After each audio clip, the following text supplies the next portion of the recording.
Good morning student. मैं महेश कुमार फिर आपके सामने एक नए वीडियो के साथ। लास्ट वीडियो के अंदर हमने देखा था कि माइक्रोसॉफ्ट ऑफिस एक्सेल का यूजेस करते हुए मैक्रोस को रिकॉर्ड करना हमने देखा था।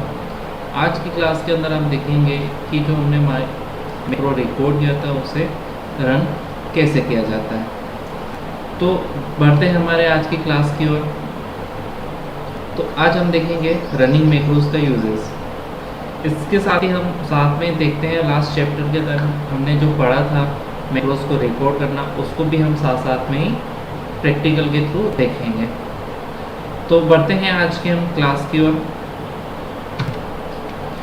तो सबसे पहले हम देखेंगे एक मैक्रोस को रिकॉर्ड कैसे किया जाएगा, फिर इसके बाद हम देखेंगे मैक्रोस को रिकॉर्ड मैक्रोस को चला के या फिर रन करके देखेंगे। तो देखते हैं सबसे फर्स्ट मैक्रोस को रिकॉर्ड करना। तो मैक्रोस रिकॉर्ड करने के लिए हम यूज़ करेंगे टूल्स मेन्यू को। टूल्स के अंतर्गत मैक्रोस और मैक्रोस में आएगा हमारा रिकॉर्ड मैक्रोस। इसे सेलेक्ट करेंगे। सेलेक्ट करने के बाद रिकॉर्ड मैक्रोस की हमारे सामने विंडो आ जाएगी। अभी यहाँ पे हम कुछ नहीं करेंगे। जब हमारा मैक्रोस रिकॉर्ड हो जाएगा तो हम इसको सेव करने के लिए स्टॉप रिकॉर्डिंग पे क्लिक करेंगे। तो हम अब यहाँ पे मैक्रोस को रिकॉर्ड करके देखते हैं। तो मैंने A1 जो हमारा सेल है यहाँ पे सेलेक्ट कर लिया।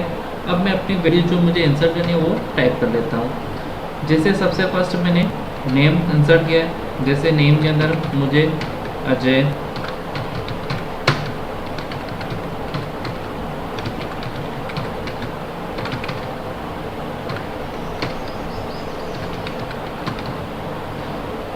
ठीक है, इस तरह से ये मुझे नाम जिनकी मुझे बार बार आवश्यकता होती है ये चाहिए। साथ ही इनके ऊपर मैं कुछ फॉर्मेटिंग भी अप्लाई कर लेता हूँ जिससे मुझे बार बार एक फॉर्मेटिंग में मुझे डेटा मिल जाए।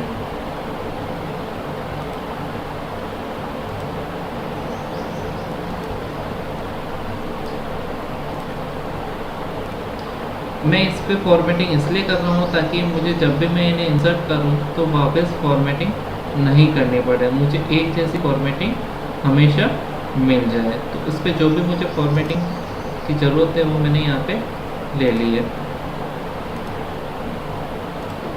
ठीक है, इस तरह से मेरे यहाँ पे पूरी फॉर्मेटिंग इनके ऊपर अप्लाई हो चुकी है। अब फॉर्मेटिंग अप्लाई होने के बाद अब इसके अलावा मुझे और भी कोई रिकॉर्ड यदि इंसर्ट करना है तो यहाँ से मैं इंसर्ट कर सकता हूँ। नहीं करना है तो मुझे हमने को इतना ही रिकॉर्ड चाहिए तो स्टॉप रिकॉर्डिंग को सिलेक्ट करूँगा।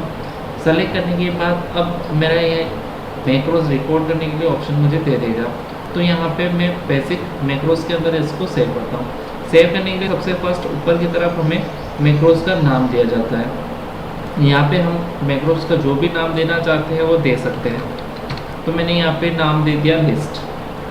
फिर अब हमारा मैक्रोस सेव किस लोकेशन पे हो रहा है वो लोकेशन हमें यहाँ से सेलेक्ट करनी होती है। यानी एक तरह से लोकेशन का पाथ जिसे हम कहते हैं वो यहाँ पे हमें सेलेक्ट करना होता है। तो यहाँ पे हमारा पाथ होगा माई मैक्रोस, इसके अंदर स्टैंडर्ड में मॉड्यूल 1। मॉड्यूल 1 के अंदर हम यहाँ पे मैक्रोस का नाम लिख देते हैं। जैसे मैंने फर्स्ट लिखा था लिस्ट, नाम दे दिया मैंने। और लास्ट हमें सेव पे क्लिक करना है। सेव पे क्लिक करते ही हमारा ये मैक्रोस सेव हो जाएगा। अब इस मैक्रोस को हम किसी दूसरी शीट के ऊपर रन करके देते हैं। तो मैं यहाँ से इस शीट को सेव करके बंद लेता हूँ, फिर नई शीट ओपन करता हूँ। तो अब मैं आपके सामने ही एक न्यू शीट ले लेता हूँ Ctrl+N को यूज़ करते हुए। मेरे पास नई शीट आ गई है। अभी यहाँ पे आप देखोगे किसी तरह का मेरे पास कोई डेटा नहीं है और ना ही मैंने उसमें ही उसको कॉपी पेस्ट कर रखा है। अब मैं टूल्स विकल्प को यूज़ करते हुए रन मैक्रोस से आपको वैल्यू इंसर्ट करके बताऊँगा। तो टूल्स के अंदर गए, फिर मैक्रोस सेलेक्ट करेंगे और रन मैक्रोस को सेलेक्ट किया। रन मैक्रोस सेलेक्ट करने के बाद हमें लाइब्रेरी को सेलेक्ट करना है। लाइब्रेरी के अंदर हमारा हमने जो मैक्रोस रिकॉर्ड किया था वो माई मैक्रोस स्टैंडर्ड और मॉड्यूल 1 के अंदर हमारा मैक्रोस सेव था। तो उसे हमने नाम दिया था लिस्ट। लिस्ट पे मैंने क्लिक किया और रन पे क्लिक करूँगा। जैसे रन पे क्लिक करूँगा तो जितना भी डेटा मैंने पहले रिकॉर्ड मैक्रोस में बना रखा था वो सभी डेटा यहाँ पे आ गया। तो इस तरह से हमें जिस डेटा की बार बार ज़रूरत होती है उस डेटा को हम यहाँ पे रिकॉर्ड करके रख सकते हैं ताकि अगली बार या फिर जब भी हमें ज़रूरत पड़े तब हम डेटा इंसर्ट ना करके सीधी एक कमांड के थ्रू उन डेटा को इंसर्ट कर सकते हैं। तो ये होता है मैक्रोज को रिकॉर्ड करना और एक मैक्रोज को रिकॉर्ड करने के बाद उसे रन करना। तो आज की क्लास में बस इतना ही। धन्यवाद।